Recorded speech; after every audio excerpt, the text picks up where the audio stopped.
Ternyata para ulama Syafi'iyah mengingkari masalah tahlilan. Lafal-lafal mereka bermacam-macam. Ada lafal mengatakan muhdats, sesuatu yang baru. Ada lafal yang mengatakan bid'atun munkarah, bid'ah yang apa? Mungkar, ya. Dan ini seperti tadi penekanan dari Anadul Talibin bahwasanya orang yang melarang akan diberi apa? Dapat pahala. Terima kasih. Yang pertama masalah tahlilan. Ini yang dimaksud tahlilan itu makanannya, bukan bacaannya, bukan ihda'us shawabnya kan ya. Kan yang 7 hari itu yang dibicarakan di dalam kitab-kitab fikih itu memang hukumnya makruh.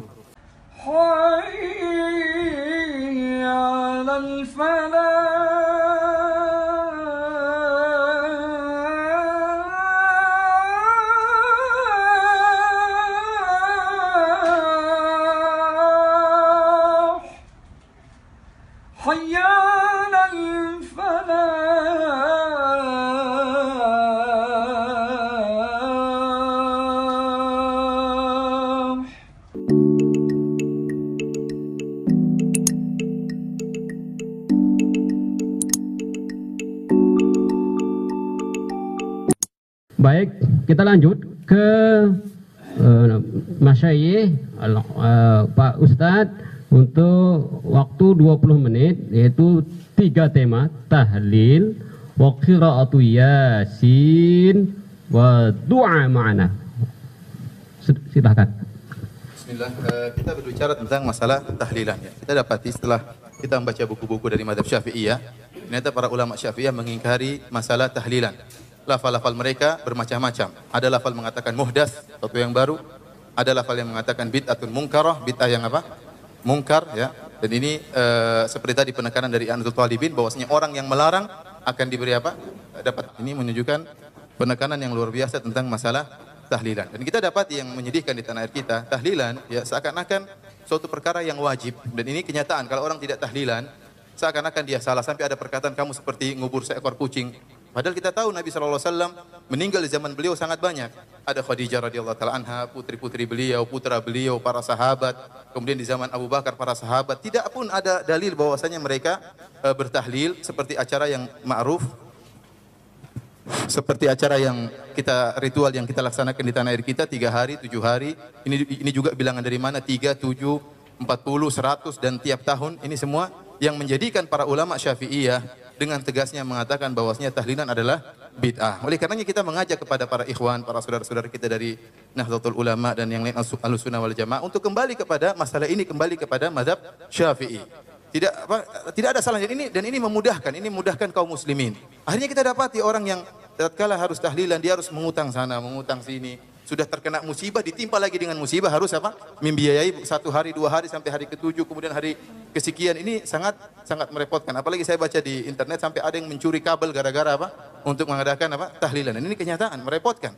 Ya, merepotkan. Oleh karenanya disebutkan oleh para ulama Syafi'iyah, hal ini banyak dari Imam Nawawi, Imam Syafi'i, kemudian para ulama yang lain mengikuti bahwasanya tahlilan hukumnya tidak keluar dari bid'ah mungkarah, bid'ah yang apa? Mungkar. Ini menunjukkan bid'ah dhalalah, bid'ah yang sesat, bahkan orang yang melarang akan diberi pahala oleh Allah Subhanahu wa taala.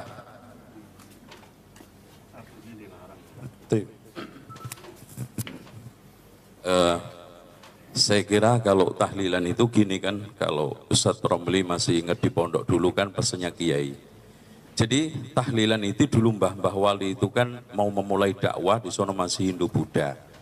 Daripada mereka itu setelah kematian itu ngumpul-ngumpul, minum, khamar dan yang lainnya, judi, dikumpulin, diajari doa pendek-pendek kan gitu Pak Ustadz ya. Diajari doa pendek-pendek sampai diantaranya ada di Jawa itu pikir ya kayuku ya kayumu. Ternyata setelah diusut-usut ya hayyuku ya hayyu ya qayyumu. Karena lidahnya orang Jawa itu susah ngomong lafaz Arab, jadi ya kayuku ya kayumu. Gitu. Nah, kalau kita melihat sedikit saja pernyataan ini apa namanya Syekh Dimyati ya, yang lebih apa namanya mengenal lagi bahwa di sini ittikhadut ta'am fil yaumil awal wa thalith wa ba'dal usbu wa naqlil ta'am ila al-qabr fil mawasim ila ini liman syafal yuraj ila Allah wa ta'ala fal yuraj wallahu ta'ala a'lam, katabu khadimus syariah wal manhaj ya. Intinya di Di sini beliau mengatakan bahwa wa yukrah ittikhadut ta'am fil yaumil awal wa thalis wa ba'dal usbu wa naqli ta'am ilal qabr fil mawasim ila akhirih. Dengan demikian jelas, dan kalimat makruh di dalam pernyataan ulama, terutama hal-hal yang seperti ini itu nggak ada makruh dalam istilah at'imah. Makruh mendekati ibahah, tapi makruh yang mendekati haram. Itu. Seperti Imam Syafi'i mengeluarkan satu pernyataan wa yukrah ya binaul qabr, maksudnya haram gitu Ustaz. Nah, soal masalah yasinan boleh ya Ustaz ya? Iya kan? Yasinan yang kita persoalkan itu bukan masalah baca yasin. Kayak ini ada yasin fadilah. Cara membacanya yasin. Ini kira-kira qiraah apa gitu loh. Padahal Ibnu Abdul Bar sebagaimana yang telah dinukil oleh Imam As-Suyuti di dalam kitab Al-Itqan, membaca Al-Quran dengan qiraat syaddah itu ijma' haram. Apalagi ini syaddah aja enggak. Kita tidak pernah mendapatkan dari manapun akwal ulama dari qiraah yang sab'ah walaupun asyarah walaupun isrun kalau kita kembangin, enggak ada pernah satupun yang membaca memberikan suatu bacaan yasin. Padahal jangankan menambah sampai 7, nambah 1 huruf aja itu kalau amdan bisa dihukumi oleh para ulama kafir. Menambah 1 ayat di dalam Al-Quran, 1 lafaz dalam Al-Quran, 1 huruf nggak boleh. Nah inilah. Nah oleh karena itu yang kita persoalkan bukan baca yasin. Yang keduanya adalah mengkhususkan. Ya, mengkhususkan sesuatu yang umum, karena ibadah yang mutlaqah harus kita biarkan mutlak, ibadah yang maksusah kita harus biarkan maksus.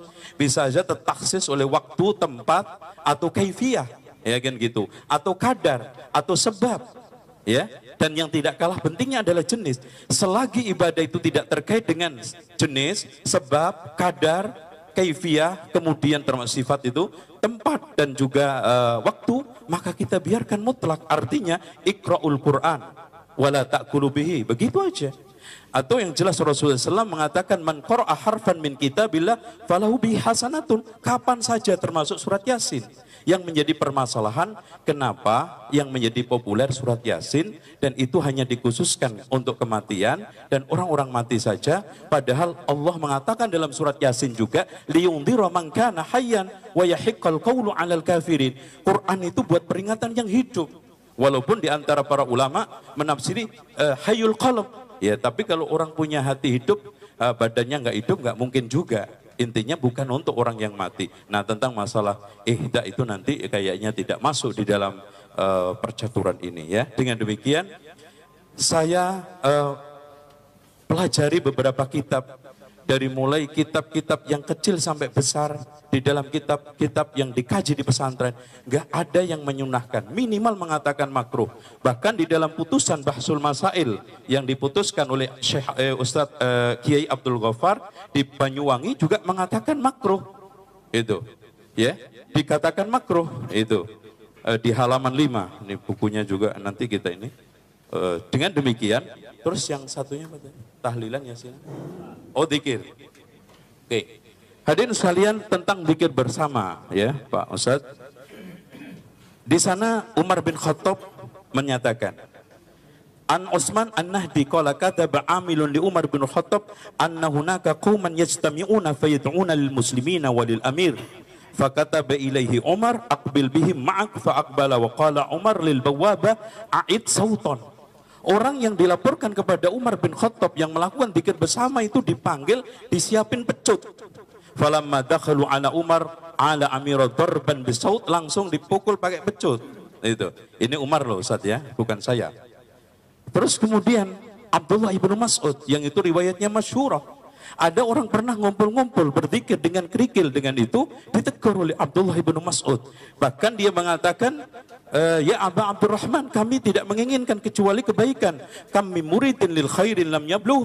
Berapa banyak orang yang menginginkan kebaikan tapi tidak nyampe.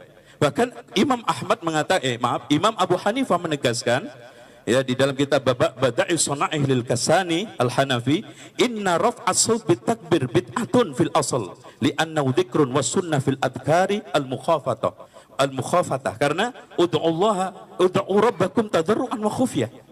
Dengan demikian, kalau kita lihat runut, apalagi kalau kita mau sampaikan semua, kita bisa membedakan antara zikir bersama dengan bersama-sama zikir.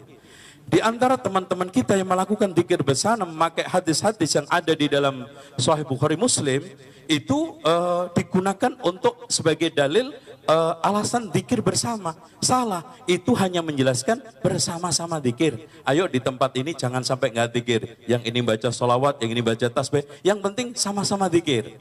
Jangan bengong, nah gitu. Bukan zikir bersama-sama. Kalau zikir bersama-sama itu konteksnya beda. Inilah yang dimaksud Umar, inilah yang dimaksud Abu Hanifah, ya, bahwa beliau melarang tentang masalah itu. Nah, kalau sekarang dalil tentang zikir setelah sholat itu merupakan suatu ini telah ditegaskan oleh Imam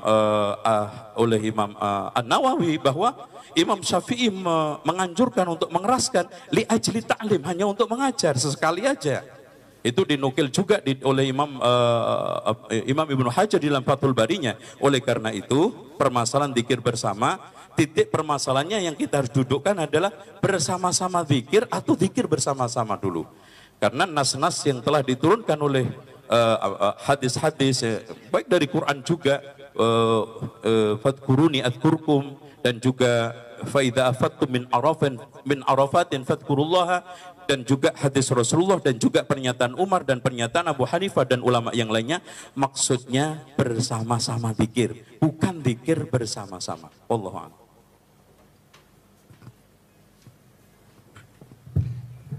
Alhamdulillah. Silahkan Ustadz, narasumber yang kedua. Waktu dari jam 4 sampai angka 7. Terima kasih, silahkan.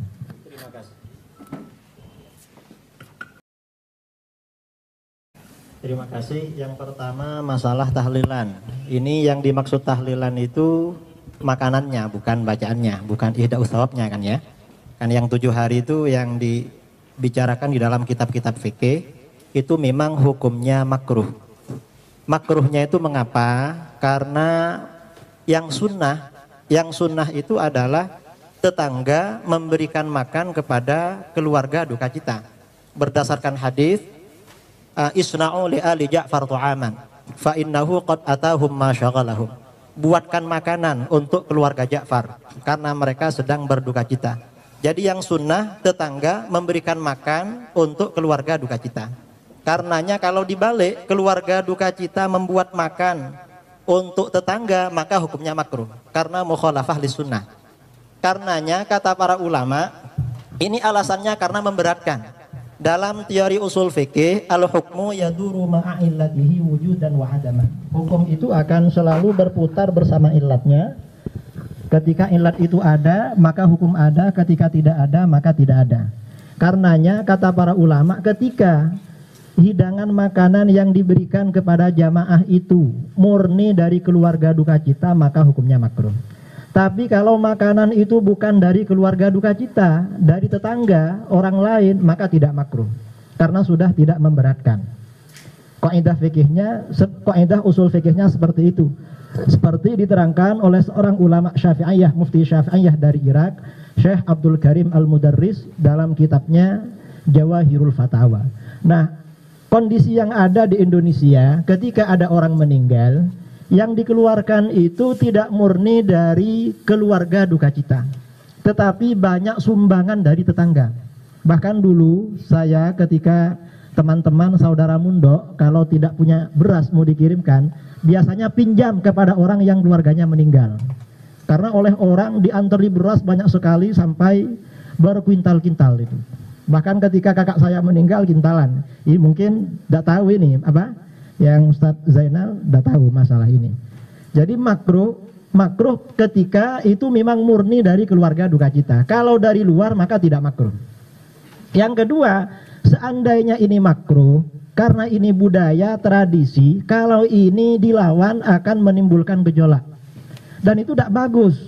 Kata para ulama, ada kitab seperti saya terangkan tadi, maaf, saya tidak berdalil dengan al-adah muhakkamah. Tolong dicatat dalil saya. Jangan yang tidak saya katakan jangan katakan saya katakan. Imam Ibnu Muflih Al-Maqdisi dalam kitab Al-Adab Asy-Syar'iyyah mengutip dari Imam Ibnu Aqil dalam kitab Al-Funun, kata beliau, la yambaghil khuruj min adatin nas illa fil haram. Tidak sebaiknya meninggalkan adat masyarakat selama adat itu tidak haram. Jadi selama tidak haram tidak sebaiknya meninggalkan. Mengapa? Ini bukan karena takut, tetapi berdakwah kepada masyarakat dengan pendekatan hati, dengan pendekatan lemah lembut. Mengapa? Dan ini yang dilakukan oleh Rasulullah Shallallahu Alaihi Wasallam. Di dalam kitab itu diterangkan riwayat Bukhari Muslim, fa innar Rasulullah Shallallahu Alaihi Wasallam tarakal Ka'bah wa qala laula hittanu qaumiki bil jahiliyah la fa'altu. Karena Rasulullah SAW membiarkan Ka'bah dan tidak melakukan rekonstruksi. Alasannya karena umat Islam baru meninggalkan masa-masa jahiliyah. Suatu ketika Rasulullah SAW bersabda kepada Aisyah, Ka'bah itu bukan Ka'bahnya Nabi Ibrahim. Pada masa jahiliyah pernah roboh ketika orang Quraisy membangun Ka'bah bersamaan dengan krisis ekonomi. Karena tidak ada biaya, Ka'bah dibangun lebih kecil. Lalu kata Aisyah, kenapa Rasulullah tidak dibongkar, dibangun lagi? Kata Rasulullah, laula hittanu qaumiki bil jahiliyah la fa'altu. Seandainya bukan karena kaummu baru meninggalkan masa-masa jahiliyah, Ka'bah itu saya rekonstruksi. Ka'bah saja dibiarkan, apalagi cuma tahlilan 7 hari. Penting mana merubah Ka'bah dengan merubah acara tahlilan 7 hari? Karena Ka'bah itu kiblat umat Islam. Ternyata Ka'bah ini setelah tahun 65 Hijriah dibongkar oleh Khalifah Abdullah bin Zubair. Cuman Abdullah dibangun kembali seperti Ka'bahnya Nabi Ibrahim, lebih besar dari yang ada. Cuma bin Zubair ini menjadi khalifah tidak kondusif, perang terus dengan Bani Umayyah, akhirnya kalah. Setelah dia kalah, proyek khalifah yang baru Abdul Malik bin Marwan, Ka'bah ini dibongkar, dikembalikan lagi ke Ka'bahnya jahiliyah. Alasannya ini Ka'bahnya Abdullah bin Zubair, bukan Ka'bahnya Rasulullah Sallallahu Alaihi Wasallam. Akhirnya ada seorang ulama menyampaikan kepada Abdul Malik bin Marwan bahwa ini Abdullah bin Zubair mendapat wasiat dari Aisyah dari Rasulullah Sallallahu Alaihi Wasallam. Setelah Bani Umayyah ini tumbang, diganti Bani Abbasiyah, Harun ar-Rasyid punya rencana membongkar Ka'bah. Alasannya ini Ka'bah bid'ah, Ka'bahnya Bani Umayyah. Ka'bahnya Bani Umayyah lebih bid'ah daripada tahlilan. Tambahan dari saya yang tahlilan itu ya. Kemudian beliau minta pendapat para ulama, ternyata apa kata Imam Malik? Imam Malik mengatakan, la taf'al ya Amirul Mukminin, fa inni akhafu an takuna mal'abatan bainal muluk. Jangan engkau lakukan wahai Amirul Mukminin. Aku khawatir Ka'bah ini menjadi mainan para penguasa. Setiap ada penguasa ingin menarik simpati rakyat, proyeknya bangun Ka'bah. Fatazula haibatuhu min qulubin nas, maka akan hilang wibawa Ka'bah dari hati umat Islam. Ka'bah sampai sekarang dibiarkan demi menjaga Ka'bah. Tradisi 7 hari itu dibiarkan, yang pertama karena makruh, yang kedua karena sudah adat istiadat, yang ketiga masyarakat banyak memberikan sumbangan yang dapat meminimalisir bahkan menghilangkan hukum makruhnya. Kemudian yang keempat juga demi menjaga hebahnya ulama dulu, para kiai, para ulama, para masyayikh, pesantren-pesantren yang mungkin tempat mondoknya Ustadz Zainal Abidin sampai sekarang masih tahlilan. Ulama-ulama dulu saja membiarkan, ini cuma tahlilan 7 hari. Ka'bah saja dibiarkan, apalagi tahlilan. Dasar yang digunakan oleh para ulama masalah tradisi ini, Imam Ahmad bin Hambal tidak sholat qabliyatul maghrib. Mengapa? Li'annan nasa yungkirun. Karena orang-orang tidak percaya kalau ini sunnah, akhirnya beliau tidak sholat. Jadi bukan takut, tetapi menjaga tidak terjadi benturan dengan masyarakat. Itu cara di dalam berdakwah, bukan langsung bid'ah, syirik, bukan seperti itu. Kemudian saya kira masalah tahlilan saya rasa cukup. Yang ada di kitab I'anatul Talibin itu pelajaran saya memang di pesantren. Yang masalah Yasin, mengapa kok cuma Yasin, kok bukan yang lain? Mengkhususkan sebagian surat itu tidak apa-apa. Ada seorang sahabat dalam riwayat Al-Bukhari, ketika menjadi imam di Masjid Quba, setiap rakaat membaca surah Al-Ikhlas sebelum membaca surat. Akhirnya dilaporkan, akhirnya oleh jamaahnya disuruh berhenti membaca surat Al-Ikhlas. Lalu katanya dia, kalau saya disuruh berhenti, saya memilih berhenti jadi imam. Tetapi jamaahnya keberatan kalau dia berhenti menjadi imam. Akhirnya dilaporkan kepada Rasulullah SAW. Oleh Rasulullah SAW ditanya, apa yang menghalangi kamu untuk mengikuti perintah kaummu? Katanya kamu setiap rakaat dalam sholat membaca surah Al-Ikhlas sebelum membaca surat yang lain. Lalu apa jawaban dia? Kata dia, inni uhibbuha ya Rasulullah. Saya senang surat Al-Ikhlas. Lalu kata Rasulullah, hubbuka iyyaha adkhalakal jannah. Cintamu pada surat Al-Ikhlas akan memasukkan kamu ke surga. Kata Al-Hafidz Ibnu Hajar, berdasarkan hadis ini boleh mentahsis sebagian ayat Al-Quran bimailin nafsi wal istikthari minhu, dengan kecondongan hati dan memperbanyak membacanya. Dan itu tidak dianggap meninggalkan dan membenci yang lain. Biarkanlah orang membaca yasinan daripada orang tidak baca surat yasin. Apalagi memang surat yasin ini memang dianjurkan dibaca dalam hadis yang disahihkan oleh Ibnu Katsir ya, dalam tafsirnya riwayat Abu Ya'la, man qara'a yasin fi lailatin asbaha maghfuran lah isnaduhu jayyid. Barang siapa yang baca surat yasin pada malam hari maka dosanya diampuni. Jadi memang berarti ini mengandung hukum masyru', dianjurkan membaca yasin tiap malam. Tiap malam membaca surat yasin. Orang-orang kita kalau tidak berkumpul kadang malas. Daripada tidak baca surat yasin, biarkan berkumpul. Yang penting mereka baca surat yasin. Kemudian banyak dalil-dalil masalah surat yasin. Kemudian yang ketiga, ini kembali ke yasin fadilah. Ini sebenarnya persoalan lain. Mengulang yasin 7 kali itu bukan qiraah syadzah. Qiraah syadzah itu kalau yasin misalnya dibaca yasun, baru qiraah syadzah itu. Ini cuma takrir, cuma tardidil ayat. Mengulang-ulang bacaan ayat di dalam kitab-kitab hadis itu juga dilakukan oleh Rasulullah SAW dan para sahabat. Ada yang mengulang-ulang 1 ayat, ada yang mengulang-ulang 2 ayat sampai pagi. Coba baca di dalam kitab At-Tibyan. Saya tidak hafal hadisnya itu. Coba dibaca di dalam kitab At-Tibyan. Nah, orang yang kemudian menyelah-nyelahi doa antara surat Yasin, menyelah-nyelahi doa antara Al-Quran itu juga tidak apa-apa. Rasulullah SAW ketika membaca Al-Quran, setiap ada surah yang menerangkan azab, ya ta'awwad. Kalau ada surah, ada ayat tentang rahmah, beliau memohon kepada Allah turunnya rahmat itu. Mungkin orang yang baca surat Yasin ada hajat khusus itu. Dan itu dianjurkan. Dan ini bukan berarti membaca Yasin fadilah itu dianjurkan. Tidak ada pernyataan ulama baca surat Yasin lebih afdal dari Yasin fadilah lebih afdal. Tidak ada. Cuma kalau membaca surat Yasin dengan cara seperti itu dan ada ijazahnya, insya Allah ada khasiatnya. Dan khasiat ini diakui oleh para ulama, termasuk dalam kitab yang disebutkan tadi, Al-Itqan fi Ulumil Quran, karangannya Al-Imam Al-Hafidz Jalaluddin As-Suyuti, ada bab khusus fi khawasil Quran. Bab yang menerangkan tentang khasiat-khasiat Al-Quran. Dan ini juga diakui oleh Syekh Ibnu Qayyim al-Jauziyah dalam kitabnya Zadul Ma'ad fi Hadyi Khairil Abad. Kata beliau, wa minal ma'lum anna di kalamin nas manafi' anna di kalamin nas manafi' mujarrabah wa fawaid mujarrabah. Ucapan manusia saja ada mantra-mantra, jampi-jampi itu ada khasiatnya. Fa kaifa bi kalamillahi rabbil alamin. Bagaimana dengan Al-Qur'an?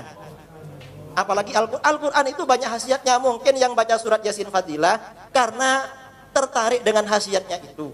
Ya mungkin nanti akan tanya itu, dari mana dasarnya Al-Quran hadis itu khasiat. Nah, khasiat itu kan tidak harus dari Al-Quran dan hadis. Ada yang dari Al-Quran dan hadis seperti khasiat tentang maghfirah ya, bagi orang yang baca surat Yasin, atau mungkin bisa mengentaskan krisis ekonomi yang baca surat Waqiah. Kata para ulama, khawasul Quran itu bisa diperoleh dengan tajaribil salihin, pengalaman orang-orang saleh, wa ilhamatil arifin, dan ilham atau mukasyafah yang diterima oleh orang-orang yang arif kepada Allah Subhanahu wa taala. Bisa seperti itu. Kemudian masalah doa bersama, berkumpul-kumpul bisautin wahid. Membaca Al-Qur'an dengan bisautin wahid itu juga ada riwayat yang membolehkan. Misalnya hadis yang dijadikan sandaran oleh Imam Nawawi, majtama'a qaumun fi baitin min buyutillah yatluna kitaballah. Suatu kaum berkumpul dalam rumah-rumah Allah, mereka membaca kitab Allah. Berarti mereka membaca bersama. Membaca bersama ini boleh jadi baca sendiri-sendiri, juga boleh jadi membaca bareng-bareng.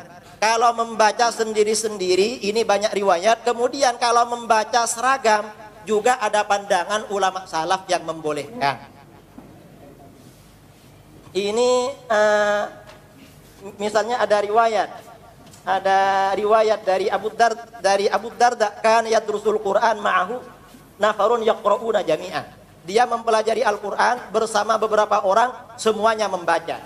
Wa rawa Ibnu Abi Dawud fi dirasah mujtami'in an jama'atin min afadilis salaf wal khalaf wa qudatil mutakallimin. Jadi masalah membaca Al-Qur'an bersama-sama ini sebenarnya banyak dasarnya. Ada membaca Al-Qur'an dengan cara idarah, gantian. Satu juz ini nanti ganti satunya. Imam Malik juga membolehkan.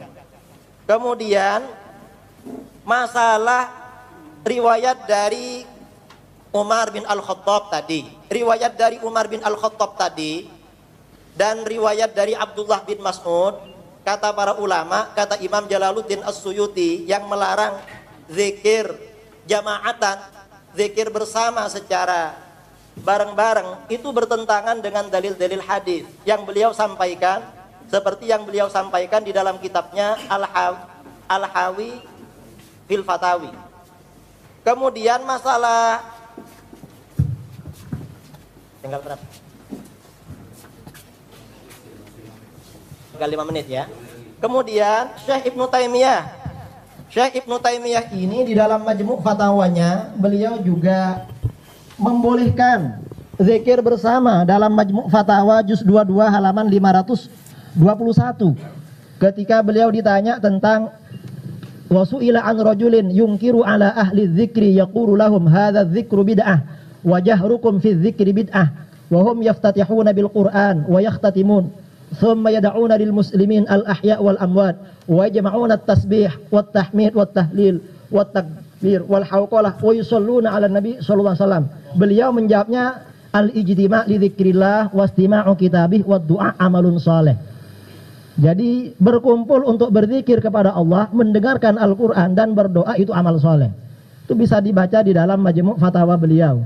Kemudian beliau juga ditanya, wasu'ila an awamin fuqara, orang-orang awam yang fakir, yajtami'una fi masjidin yadhkurun wa yaqra'una syai'an minal Qur'an, thumma yad'un wa yakshifuna ru'usahum wa yabkun wa yatadarra'un, wa laysa qasduhum min dzalik riya'an wala sum'ah, bal yaf'alunahu ala wajhi taqarrub ila Allah. Kata beliau, al-ijtima' 'alal qira'ah wa dzikri wa du'a hasanun mustahabbun. Jadi berkumpul dengan membaca Al-Qur'an, berkumpul untuk membaca Al-Qur'an dan zikir bersama dan berdoa itu baik dan mustahab, dianjurkan.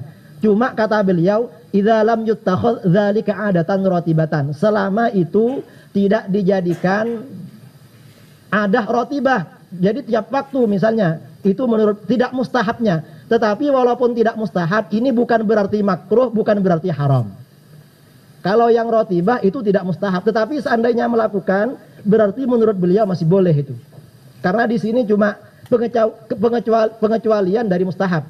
Sama dengan tadi Imam Syafi'i mengatakan tidak dianjurkan zikir dengan mengeraskan kecuali untuk liqasdit ta'lim. Tidak mustahab itu artinya bukan berarti dilarang, masih bisa jaiz. Kemudian ini juga menyambung dengan yang pertama tadi ya, masalah makmum masbuk. Makmum masbuk yang saya terangkan tadi, saya menerangkan makmum masbuk itu bukan masalah bid'ahnya, tetapi masalah sunnah bermakna memulai.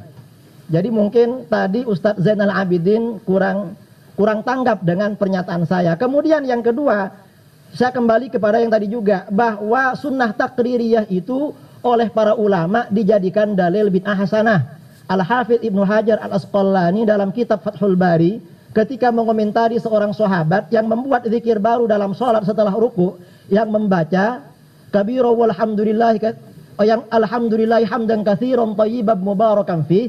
Al-Hafidz Ibnu Hajar mengatakan wa yustadallu bihi ala jawazil itsyan bi dzikrin ghairi ma'thur fi shalah ma lam yukhalif al-ma'thur. Berdasarkan hadis ini berarti boleh membaca zikir yang tidak ma'thur, yang tidak diajarkan oleh Nabi Sallallahu Alaihi Wasallam selama tidak bertentangan dengan yang ma'thur. Yang tidak ma'thur itu namanya bid'ah hasanah. Jadi berarti dengan begitu Al-Hafidh Ibnu Hajar menganggap hadis tentang sunnah takririyah termasuk dalil bid'ah hasanah. Kemudian masalah apa yang belum tanggapi?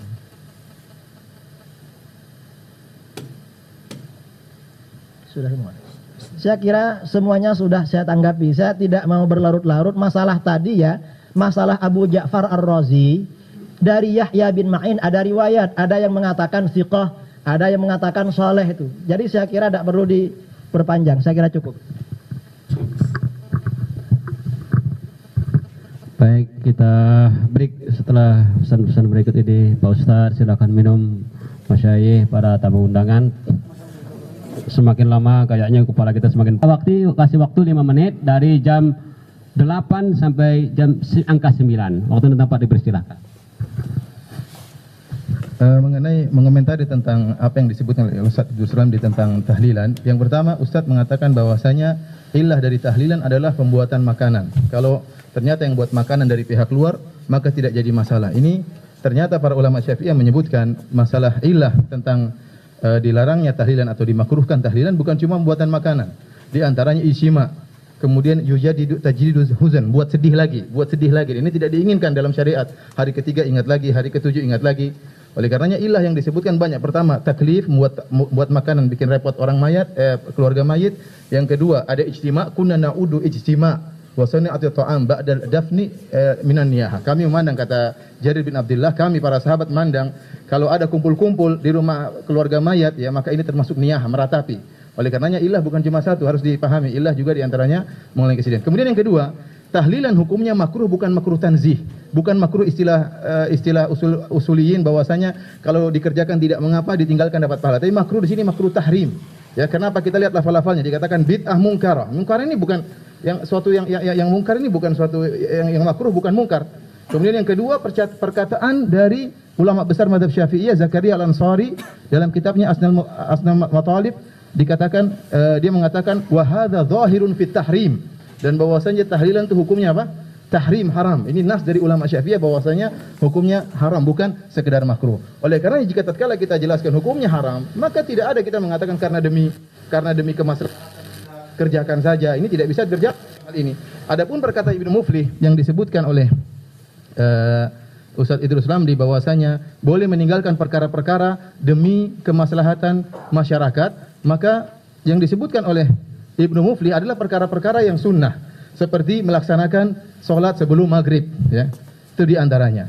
Oleh karenanya saya ingin tahu apakah ini tidak sejalan dengan masalah tahlilan. Oleh karenanya sekarang meskipun Ka'bah sudah aman, ya, aman, orang-orang mungkin sudah berilmu, terjadi sampai sekarang pun.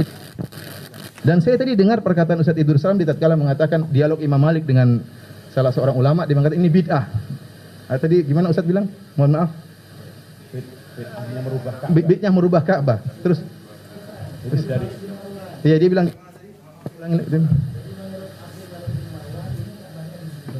Antum tadi bilang lafal bid'ah.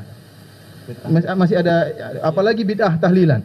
Anda tadi insyaallah ini ada rekamannya, kita lihat. Bid'ah antara Ka'bah dengan tahlilan. Nanti insyaallah kita lihat lagi, mungkin rekamannya ada. Oleh karenanya apa yang disebutkan dalil tentang perkataan ini muflis, karena itu perkara-perkara yang sunnah yang ditinggalkan tidak mengapa demi kemaslahatan. Adapun masalah yang haram yang bahasan. Saya lanjut. Maaf Ustaz, di dalam pernyataan At-Turtusi hadhil athar, maksudnya majtama'a qaumun itu adalah taqtadi jawaz al-istima' li qira'atil Qur'anil Karim ala ma'na dars. Ya. Oleh karena itu untuk ngajar wa ta'allum wal mudzakarah, yang sekarang menjadi pertanyaan tadi juga soal masalah suratul Ikhlas. Kita tekankan bahwa sahabat itu melazimkan membaca surat Ikhlas semata-mata karena disetujui Rasul. Buktinya ketika Mu'ad sholat Isya membaca surat Al-Baqarah nggak disetujui Rasul, nggak jadi sunnah. Jadi bukan hanya semata-mata dasus sahabah sehingga dijadikan dalil untuk bid'ah hasanah. Bahkan di sini yang menjadi manat, kalau kaitannya ini kan awalnya kita harus berbicara masalah tahqiqul manat, terus tangkihul manat, takhrijul manat. Ketika kita sudah sampai pada takhrijul manat, maka di situ Rasulullah SAW yang menyetujuinya, bukan semata-mata sahabat. Karena buktinya ketika Rasul nggak nyetujui, maka itu nggak jadi sunnah. Contohnya Mu'ad bin Jabal ketika setelah sholat sama Rasulullah, ngimamin kaumnya membaca surat apa? Al-Baqarah. Dan dikatakan afatanun anta, kalau seandainya Rasulullah mengatakan maka itu bagus, maka menjadi sunnah. Oleh karena itu, nah tentang masalah Ustadz tadi ilham solihin dan yang lainnya bisa menjadikan untuk menentukan khasaisul Quran, kenapa kita tidak dahulukan wahyunya Rasulullah? Ya, oleh karena itu maka di sini iyyaka qaulun wa laysa laka imamun. Waspadalah kita terhadap suatu pendapat yang kita tidak punya panutan sebelumnya, sebagaimana dikatakan oleh Imam Ahmad. Saya tutup. Beliau mengatakan kalau yang buat itu dari orang lain mungkin tidak apa-apa. Saya ingin ulama siapa yang pernah seperti yang ngomong seperti itu, dari NU atau dari manapun, dari Syafi'iyah. Maka ya. Baik, semakin lama semakin panas. Memang AC-nya tak kuat guys. Lain kali Pak Kemenak tolong tambah AC Pak. Apa karena saya pakai jaket kali ya? Silakan Pak Ustadz Islamli, waktu 5 menit sampai jam 10 Pak Kiai. Terima kasih. Saya menanggapi Ustadz Zainal Abidin dulu ya, masalah baca Al-Quran bareng-bareng. Itu ada yang darus, ada juga yang yatlun, yang memang itu oleh para ulama, yatluna kitab Allah, membaca kitab Allah, dan itu disebutkan dalam ijtima' bidzikr, bukan darsil Quran, bukan. Kemudian masalah surah Al-Ikhlas dengan Mu'adz bin Jabal menjadi imam dengan surah Al-Baqarah. Ya kalau surah Al-Baqarah ya dimarahi karena kepanjangan, kasihan jamaahnya. Kalau surah Al-Ikhlas ya pendek. Orang yasinan itu yang datang semuanya sukarela. Dan itu cuma berapa menit itu? Mungkin 5 menit, 10 menit selesai. Jadi beda dengan surah Al-Baqarah yang panjang-panjang itu. Kemudian jadi perlu dibedakan yang masalah tahlilan ya. Jadi ilat makruhnya tahlilan. Kalau masalah makanan itu memang makanan itu dibuat dari keluarga kita atau dari masyarakat yang dari luar. Kalau menurut yang ada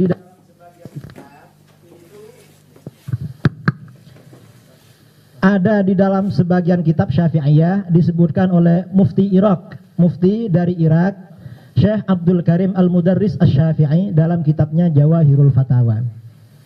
Jadi ketika memang ini yang menyuguhkan makanan ini dari masyarakat dari luar, maka dibolehkan. Jadi tidak makruh. Tapi kalau masih ada dari keluarga duka cita, maka ini makruh. Ini menurut Syafi'iyah. Dan ini dibiarkan oleh para ulama. Apa lagi? Yang perlu tanggapi?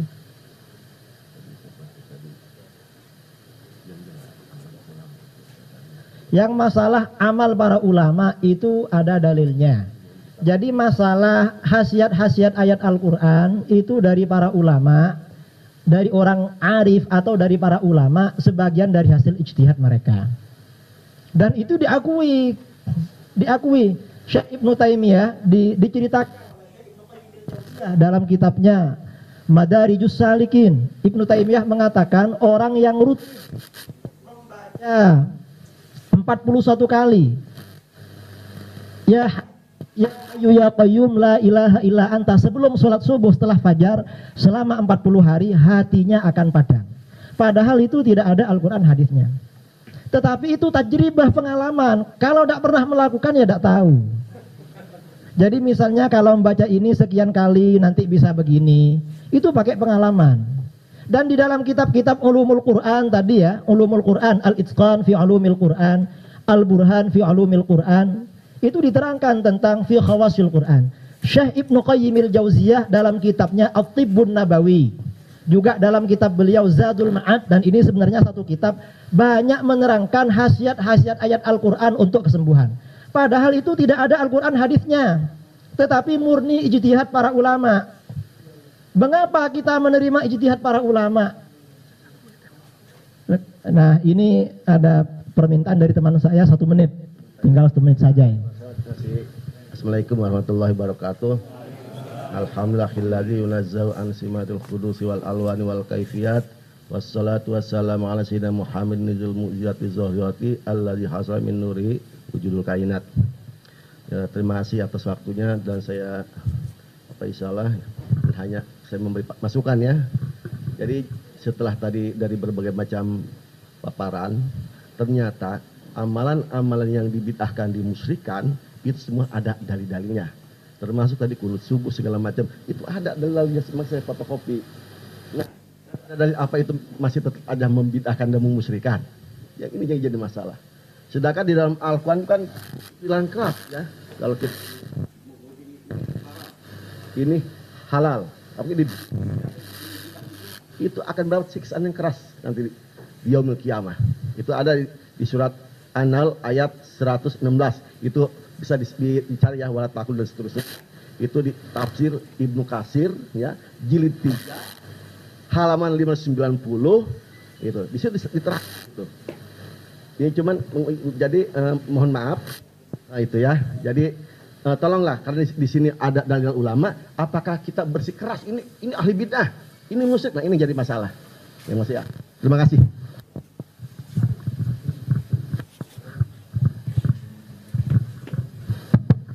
Ya Allah, alhamdulillah berkat pertolongan Engkau juga ya Allah. 3 pokok bahasan yang betul-betul memukau kita dari pandangan-pandangan ulama salafus saleh yang betul-betul soleh, betul-betul hafal Quran, hafal hadis, atau as-sunnah, beribu-ribu mereka hafal dan meninggalnya juga mendapat pahala dari Allah Subhanahu wa taala. Mungkin yang sudah dengar itu biasa tuh ada dari Syarah Muslim, Fathul Bari, Al-Baihaqi, Al-I'tiqan. Yang pondok pesantren saya kira tahu lah ya. Yang tak pondok pesantren yang paling beli buku pinggir jalan kayak. Jadi inilah tergambar oleh kita semua. Terima kasih Bapak Ustaz narasumber, Bapak Muhammad Idrus Ramli atas ilmunya. Semoga Allah memberikan manfaat dan berkah. Pada Bapak Muhammad Tabari Asadzili, semoga Allah memberikan berkah. Pada Ustaz Zainal Abidin bin Samsudin, semoga Allah memberikan berkah dengan ilmunya. Dan Pak Ustaz Firanda Andirja MA, semoga Allah memberikan berkah ilmunya. Kepada Natulen, kepada kita semua, para ulama dari Pemko, Pak Kemenak, dan Pak Kamla Angkatan Laut, dan kita semua yang hadir. Setelah ini mari kita kembali ke dialog ukhuwah dan ilmiah, menjalin kebersamaan dalam perbedaan. Saya mohon maaf jika ada ucapan dan kata-kata yang saya salah. Hanya kepada Allah berserah diri. Akhirul kalam. Assalamualaikum warahmatullahi wabarakatuh.